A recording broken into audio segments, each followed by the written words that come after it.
आपको पता है कि हम लोग रेगुलर आपको जेन्युइन एकदम 100% सही जानकारी देते हैं।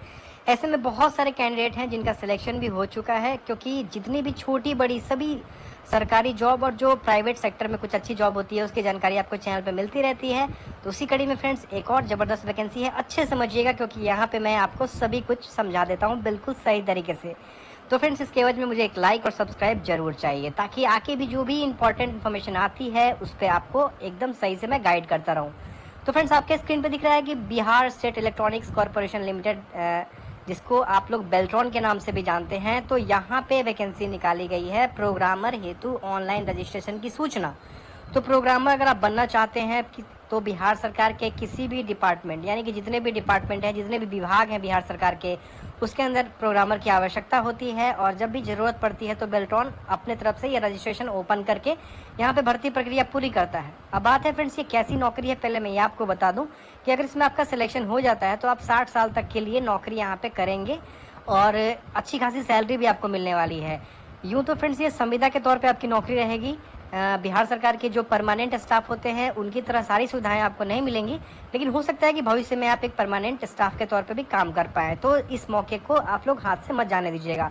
चलिए फ्रेंड्स मैं आपको इसमें आगे बता देता हूँ कि इसमें बताया जा रहा है कि Bihar state electronics development corporation man power agency के माध्यम से राज्य सरकार के विभागों, कार्यालय, निकायों में मैन पावर एजेंसी के माध्यम से कंप्यूटर तकनीकी कर्मियों यानी कि प्रोग्रामर सहित की सेवा संविदा के आधार पर उपलब्ध कराई जाती है। उपयुक्त अभ्यर्थियों का रजिस्ट्रेशन बिहार जो बेल्ट्रॉन है के द्वारा कराया जाता है और सीबीटी आधारित दक्षता परीक्षा में सफल होने के उपरांत चयन योग्य जो भी कैंडिडेट हैं उनका जो पैनल है वो तैयार किया जाता है। और पैनल में फ्रेंड्स जितने भी कैंडिडेट एक बार आ जाते हैं उनको धीरे धीरे किसी न किसी विभाग में ज्वाइनिंग करा दिया जाता है। ठीक है, तो यहाँ पे फ्रेंड्स ये वैकेंसी जो निकाली गई है बहुत अच्छी वैकेंसी है। और यहाँ पे क्वालिफिकेशन क्या मांगा गया है सबसे इम्पोर्टेंट आपके लिए वो रहने वाला है, तो उसको अच्छे समझ लीजिएगा। जो भी लोग बीसीए वगैरह करके हैं उनका कमेंट रहता है कि क्या हम एलिजिबल है।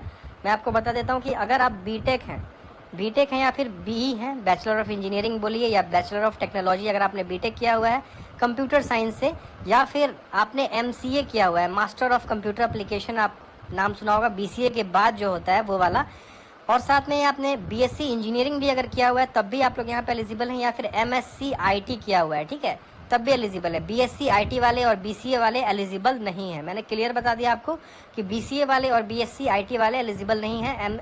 एमसीए हैं आप, अगर आप बीटेक हैं या एमएससी आईटी हैं या बीएससी इंजीनियरिंग हैं तो आप लोग यहाँ पे अप्लाई कर सकते हैं, लेकिन कंप्यूटर साइंस संबंधित आपका सब्जेक्ट होना चाहिए। ठीक है, अब बात करते हैं फ्रेंड्स यहाँ पे कि आपकी जो न्यूनतम उम्र है वो 1 अगस्त 2022 को 21 साल हो जानी चाहिए कम से कम, और अधिक से अधिक आपकी उम्र 60 वर्ष से ज़्यादा नहीं होनी चाहिए। ठीक है, तब आप लोग यहाँ पे एलिजिबल हैं। अब बात करते हैं फ्रेंड्स, इसका जो लिंक है वो 25 जुलाई से एक्टिव हो चुका है और अभी इसका जो लास्ट डेट है फ्रेंड्स वो आप लोग इसको आसानी से 14 अगस्त तक आप लोग इसको आवेदन कर सकते हैं। यहाँ पे नीचे आप देख सकते हैं कि रजिस्ट्रेशन की अंतिम तिथि 14 अगस्त 2023 सोमवार तक चालू रहेगा। ठीक है, अब बात है कि इसमें कैसे सिलेक्शन होता है, क्या क्वेश्चन पूछे जाते हैं, मैं आपको वो बता देता हूँ जो कि आपको कोई नहीं बताता है। ठीक है, यहाँ पे स्पष्ट किया हुआ है कि फ्रेंड्स आपका जो सिलेक्शन होगा केवल और एक सिंगल टेस्ट के आधारित होगा, यानी कि बस आपको एक एग्जाम पास करना है और अगर आप वो एग्जामिनेशन पास कर जाते हैं तो आप बिहार सरकार के किसी भी विभाग के अंदर एक प्रोग्रामर के तौर पर काम कर सकते हैं। ठीक है, यहाँ पे आपका 100 क्वेश्चन पूछा जाएगा, 100 क्वेश्चन मल्टीपल चॉइस क्वेश्चन पूछा जाने वाला है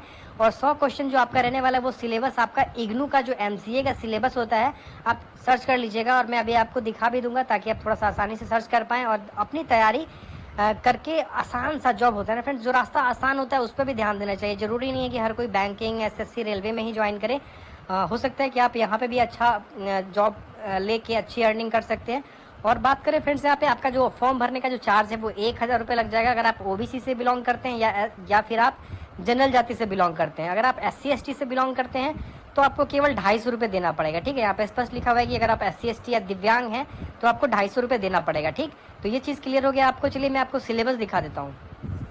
तो फ्रेंड्स आपको सिलेबस का पार्ट है, बस गूगल पे इग्नू एमसीए सिलेबस अगर टाइप कर लेते हैं जैसा कि मैंने किया हुआ है तो आप देखिए यहाँ पे PDF निकल के सामने आ जाएगा जो कि काफ़ी लंबा चौड़ा PDF है। लेकिन हाँ, एमसीए बेसिस पे जो भी कॉम्पिटिटिव एग्जाम होते हैं उसमें जो क्वेश्चंस पूछे जाते हैं वो आपको इसी के आधारित इसी सिलेबस के अंतर्गत पूछे जाते हैं। तो ठीक है, आपको ध्यान देना पड़ेगा, इस पूरे सिलेबस को कवर करना पड़ेगा, क्योंकि तभी आपका सिलेक्शन आसानी से हो पाएगा। क्योंकि पहले इस पोस्ट के लिए बहुत ज़्यादा कंपटीशन नहीं रहता था, लेकिन अब जो है सभी किसी को पता चल चुका है, तो इस पोस्ट पे भी अच्छी खासी कंपटीशन होने लगी है। ठीक है, लेकिन अच्छी बात है कि बस आपको सिंगल एग्जामिनेशन देना है, एक एग्जाम देना है, आपकी नौकरी रहने वाली है। आपको बता दूं कि सैलरी कितना मिल जाएगा आपको, तो स्टार्टिंग से ही जो आपकी सैलरी है लगभग 35 से स्टार्ट हो जाएगी, और आपकी जो सैलरी है वो हर साल जो है वो 10% बढ़ती रहेगी। ठीक है, तो कंप्लीट डिटेल आपको मिल गया कि ये एक जॉब संविदा के तौर पे आप काम करें, किसी भी डिपार्टमेंट में आपकी नौकरी हो सकती है। एक बार आप बेल्ट्रॉन के पैनल में ऐड है, तो जिस भी डिपार्टमेंट को ज़रूरत पड़ेगी प्रोग्रामर की, वो बेल्ट्रॉन से जब मांग करेगा तो आपको वहाँ पे भेज दिया जाएगा। ठीक है, और आप 60 साल तक के लिए यहाँ पे सुरक्षित हैं, जॉब कर सकते हैं, अच्छी नौकरी है, और बहुत ज़्यादा इसमें टाइपिंग वाइपिंग का कोई काम नहीं है। आपके अंडर में डेटा एंट्री ऑपरेटर्स काम करेंगे, जो कि आपके टाइपिंग का काम कर देंगे। बस आपको हैंडल करना है सॉफ्टवेयर वगैरह, जो भी इस डिपार्टमेंट के अंदर जितने भी सॉफ्टवेयर नए नए लॉन्च होते हैं, या फिर पेमेंट का जो सिस्टम है वो देखना होता है, टेंडर का जो सॉफ्टवेयर आता है वो देखना होता है। तो बस बेसिकली आपको कंप्यूटर से संबंधित ही काम वहाँ पे करने को मिलेगा। हाँ, कुछ कुछ डिपार्टमेंट ऐसे होते हैं जिसमें आपको ऑफिशियल कलर का भी काम कभी कभी सौंप दिया जाता है, तो वो भी करने को मिल सकता है। तो दिक्कत की कोई बात नहीं है, एक रिस्पेक्टेड जॉब है, अच्छी जॉब है, जरूर अप्लाई करिएगा। ऑफिशियल लिंक इसका डिस्क्रिप्शन में मैंने डाल दिया है, जहाँ से जाके आप लोग आसानी से आवेदन कर सकते हैं। इसका डेट फ्रेंड्स पिछले महीने में ही निकाला गया था, जिसका डेट अभी फिलहाल बढ़ा के अब 15 अगस्त तक कर दिया गया है, जिससे जो भी कैंडिडेट अप्लाई नहीं कर पाए थे अब वो भी कर सकते हैं फ्रेंड्स। तो उम्मीद है कि आपको वीडियो अच्छी लगी होगी।